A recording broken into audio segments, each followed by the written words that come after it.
Assalamualaikum warahmatullahi wabarakatuh. Perkenalkan, nama saya Adita Nelatul Fadila dengan NIM 1201184484402. Di sini saya akan mempresentasikan proposal tugas akhir dengan berjudul Perancangan Analisis Jabatan Divisi SSO PT Telkom Indonesia di Tel Purwokerto menggunakan metode kualitatif, wawancara, dan observasi. Bab 1 yaitu pendahuluan. PT Telkom Indonesia adalah badan usaha milik negara yang bergerak di bidang jasa layanan teknologi informasi dan komunikasi dan jaringan telekomunikasi di Indonesia.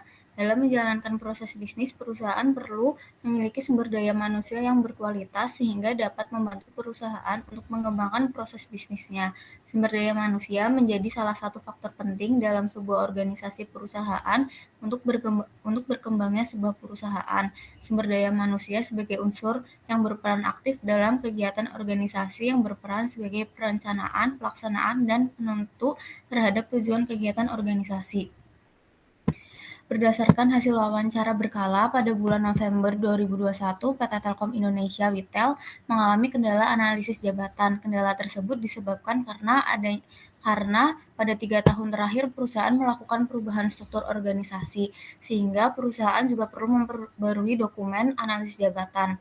Salah satu divisi yang mengalami perubahan struktur organisasi oleh perusahaan yaitu divisi Shared Service Operation atau SSO, sehingga menjadi alasan dibutuhkannya analisis jabatan pada divisi tersebut karena mengalami perubahan nama divisi, perubahan bagian kerja, dan perubahan jabatan pada divisi SSO.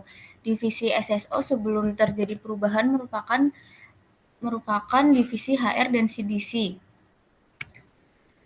Berdasarkan informasi yang didapat bahwa perubahan struktur organisasi yang dilakukan perusahaan mengalami penurunan jumlah tenaga kerja pada divisi SSO. Terdapat pengurangan jumlah tenaga kerja dari tahun 2019 hingga 2021. Perubahan struktur organisasi pada tahun 2001 saat ini tidak memperhatikan jumlah tenaga kerja. Jumlah tenaga kerja pada divisi SSO sebanyak 5 orang, sedangkan posisi jabatan saat ini sebanyak 10 jabatan. Hal ini dikarenakan jabatan kosong pada bagian pengembangan organisasi dan SDM, sehingga tenaga kerja pada divisi SSO melakukan pekerjaan ganda atau double job. Terdapat pekerjaan ganda yang dilakukan oleh jabatan HR Service, Senior Officer, HR Development, Asisten Manajer Billing dan Payment yang menyebabkan tugas pekerjaan jabatan berubah. Maka berdasarkan permasalahan tersebut bahwa perusahaan perlu menentukan jenis pegawai yang dibutuhkan pada suatu posisi perusahaan dalam melakukan manajemen sumber daya manusia perusahaan, yaitu dengan merancang analisis jabatan untuk setiap jabatan. Berikut merupakan fishbone diagram. Berdasarkan fishbone diagram yang berfokus terhadap permasalahan yang terjadi, yaitu kekosongan jabatan pada aspek atau dan information yang mengakibatkan perancangan analisis jabatan belum berjalan secara optimal. Masalah pada fishbone diagram terbagi menjadi 3 faktor, diantaranya faktor man, method, dan information. Pada faktor man terdapat jumlah tenaga kerja menurun, adanya pekerjaan ganda, perubahan struktur organisasi. Sedangkan untuk faktor method terdapat lamanya pengambilan keputusan, dan untuk faktor information yaitu terdapat informasi mengenai jumlah jabatan kosong. Selanjutnya yaitu alternatif solusi. Terdapat beberapa akar permasalahan. Yang pertama, perubahan struktur organisasi dalam 3 tahun terakhir. Yang kedua, jumlah tenaga kerja menurun. Yang ketiga, ketidakjelasan mengenai job analis pada jenjang atau level masing-masing, pembagian pekerjaan yang terkadang tumpang tindih, dan yang keempat, lamanya pengambilan keputusan. Dengan potensi solusi sebagai berikut: perancangan analisis jabatan menggunakan metode wawancara dan observasi, menganalisis struktur organisasi menggunakan job analis, dan pelatihan dan pengembangan pegawai. Berikut merupakan rumusan masalah berdasarkan pada latar belakang di atas. Maka rumusan masalah yang dirumuskan pada penelitian ini yaitu bagaimana usulan rancangan analisis jabatan pada divisi SSO PT Telkom Indonesia Wilayah Purwokerto dengan tujuan tugas akhir. Berdasarkan rumusan masalah di atas, maka tujuan penelitian yang dilakukan yaitu dapat membuat rancangan analisis jabatan pada divisi SSO PT Telkom Indonesia Wilayah Purwokerto. Berikut merupakan manfaat tugas akhir. 1. Bagi perusahaan dapat melakukan perbaikan analisis jabatan untuk jabatan pada divisi SSO PT Telkom Indonesia Wilayah Purwokerto Dan yang kedua, bagi peneliti selanjutnya diharapkan dapat membuat penelitian lebih baik dengan menjadikan penelitian ini sebagai acuan.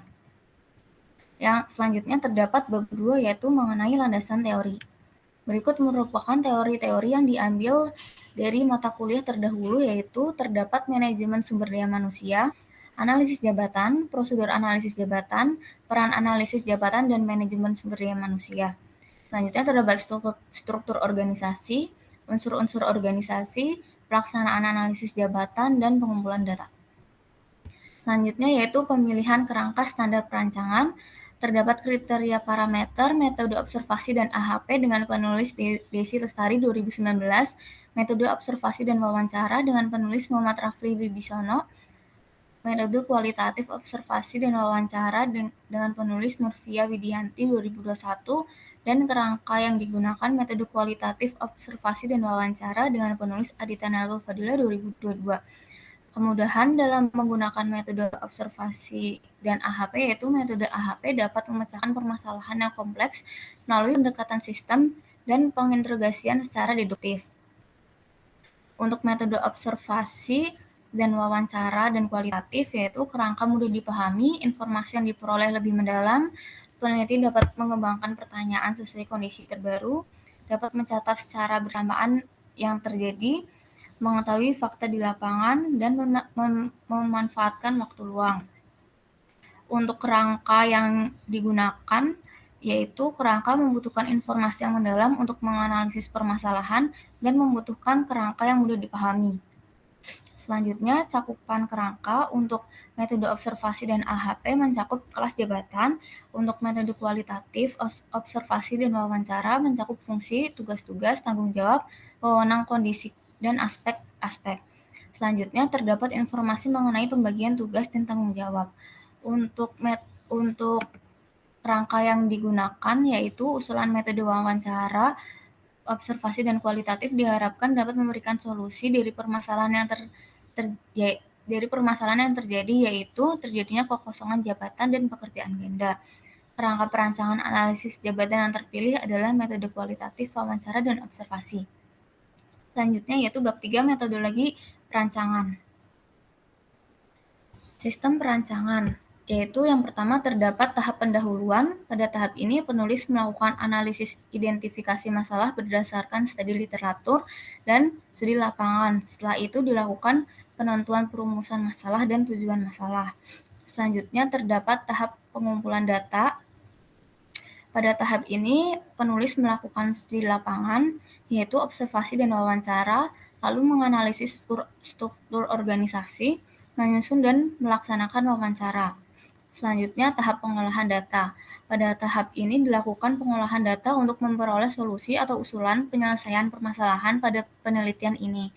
Adapun tahapan yang dilakukan dalam pengolahan data yaitu sebagai berikut: penganalisis data struktur organisasi, jumlah pegawai, dan kekosongan pegawai, diskusi dengan pihak perusahaan, menentukan metode penelitian, melakukan perancangan analisis jabatan agar struktur organisasi perusahaan lebih optimal. Selanjutnya terdapat tahap analisis data. Pada tahap ini akan dilakukan analisis dari hasil analisis jabatan, dan tahap kesimpulan dan saran. Pada tahap ini menjelaskan bagaimana kesimpulan penelitian yang dilakukan dan memberikan saran bagi penelitian selanjutnya sehingga dapat dibuat perbaikan mengenai topik penelitian ini. Batasan dan asumsi tugas akhir. Pembatasan penelitian tugas akhir ini dilakukan untuk menfokuskan pemecahan masalah agar dapat berfokus pada tujuan penelitian secara maksimal. Adapun batasan permasalahannya yaitu sebagai berikut. Penelitian ini hanya berfokus pada analisis jabatan PT Telkom Indonesia Wilayah Purwokerto. 2. Penilaian yang dirancang untuk dibandingkan dengan metode existing. 3. Data yang digunakan dari tahun 2019 hingga 2021. Selanjutnya terdapat identifikasi komponen sistem terintegrasi. Terdapat man, method, dan information dengan objek. Man, karyawan divisi SSO, rancangan solusinya yaitu analisis jabatan. Untuk metode, yaitu terdapat analisis jabatan dengan rancangan solusi, merancang analisis jabatan berdasarkan metode kualitatif, wawancara, dan observasi. Selanjutnya terdapat informasi yaitu jumlah karyawan. dengan rancangan solusi membuat rancangan yang sesuai dengan struktur organisasi. Berikut merupakan rencana waktu penyelesaian tugas akhir yang dimulai dari minggu pertama Desember 2001 hingga Mei tahun 2022. Sekian presentasi proposal saya. Apabila ada kekurangan, saya mohon maaf. Terima kasih. Wassalamualaikum warahmatullahi wabarakatuh.